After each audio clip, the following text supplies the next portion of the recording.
A new law went into effect this week requiring the annual foster care report to break down data by age and also to collect information on supportive housing for those who are aging out of foster care. The initiative was led by City Council Speaker Adrienne Adams with a goal of having a better understanding of where foster youth go once they do age out of the system, and also to create more permanent solutions for these young people. So joining me now to talk more about this is Cheyanne Deopersaud. She is a person who inspired this bill. You grew up in foster care. She works at NY1 as a policy analyst, and you are an advocate for improving the foster care system. So thank you so much for coming on the Rush Hour and talking about this really important issue that often doesn't get a lot of attention. So tell us what your hopes are with this new bill that just went into law. I think my hopes are just to collect data and to really get a chance to analyze and think about where these supportive housings for youth in foster care are being placed. And with that, then we'll be able to kind of make a shift and put youth into areas that are not high in poverty, not high in crime, not high in just all of these other things that can harm them and affect them, especially those who are vulnerable when they're aging out of foster care. So as I said, you grew up in foster care largely. When you think back on the years that you were in the city's custody, what are some of the main parts of the system that you see as broken vis-a-vis your experience that you would like to see fixed? That's a good question.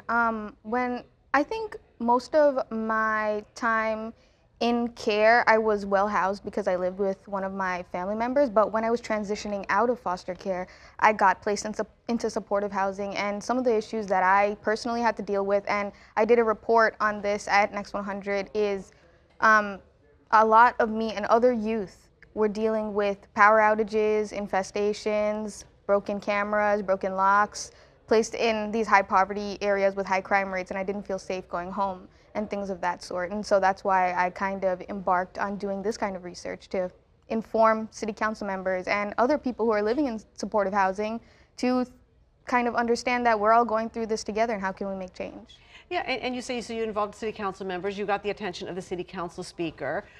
Tell us how that came about and what I know you said that the hope is that this legislation provides some data so that those aging out can be in housing that will be more successful for their future. How did that come about for you?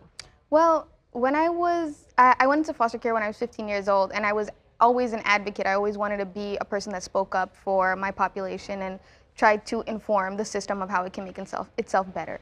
And so at 15 years old, I was advocating for this organization called Fair Futures. And back then, City Council Speaker Adrienne Adams was just a city council member. And so we were kind of advocating for money in the budget, me and a bunch of other youth in foster care, to get coaches, because that's what the Fair Futures model is about. And me and her kind of grew to have a relationship because she really loves helping impacted communities and especially youth in foster care. And so with that, we blossomed a relationship, and me and her are like really great friends now. And she was just really interested in reading my report and reading all of the things that I put out as a policy analyst at NY1. And so in terms of being an advocate for fair futures, I know one thing that's important is once somebody is 21 years old, sometimes the support drops off.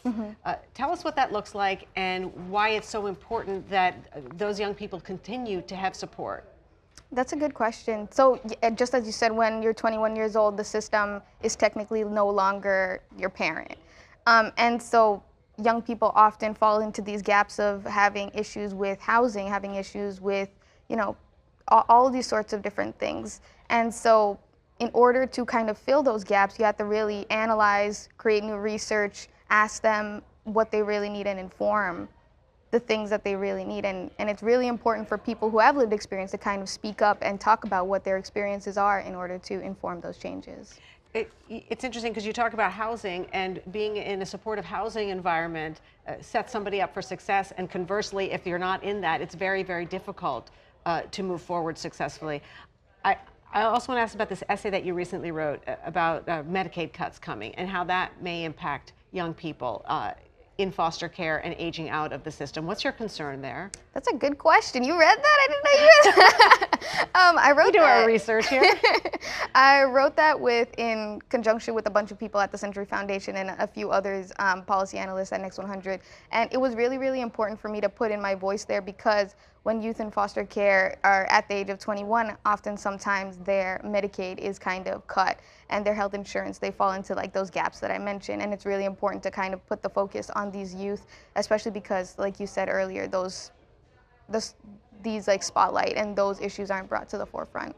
Yeah, well, you're doing such a great job bringing them to the forefront. Cheyanne Deopersaud, congratulations on the work you're doing. Keep coming back to the Rush Hour and telling us about it. Yeah, and thank you so much for coming today. No problem. Thank you for having me.